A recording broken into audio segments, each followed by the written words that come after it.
I found a note in my old jacket, but it was written in my own handwriting. I found the jacket in the attic, buried beneath boxes of forgotten memories. My old leather jacket, cracked and worn from years of neglect.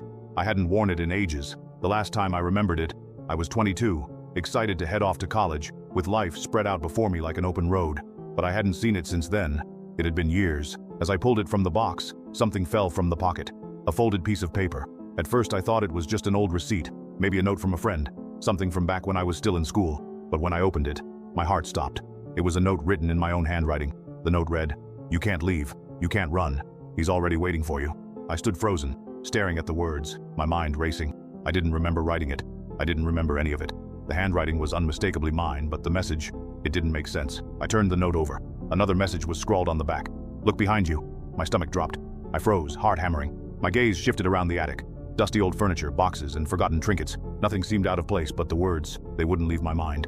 I slowly turned around, every muscle in my body tight with fear. The room was empty, but the creak of wood behind me sent a chill down my spine. Something was moving, but nothing was there. I stepped back, heart racing, and my hand brushed the note in my pocket. I tried to convince myself it was all in my head, an old memory stirring up ghosts. But the feeling, that dark, suffocating presence that had settled in my chest, wouldn't leave. The next day I went about my routine, but I couldn't shake the feeling of being watched.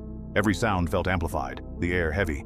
I kept checking the windows, the doors, convinced someone was lurking outside, waiting for me to slip up. But every time I looked, I saw nothing. That night I couldn't sleep.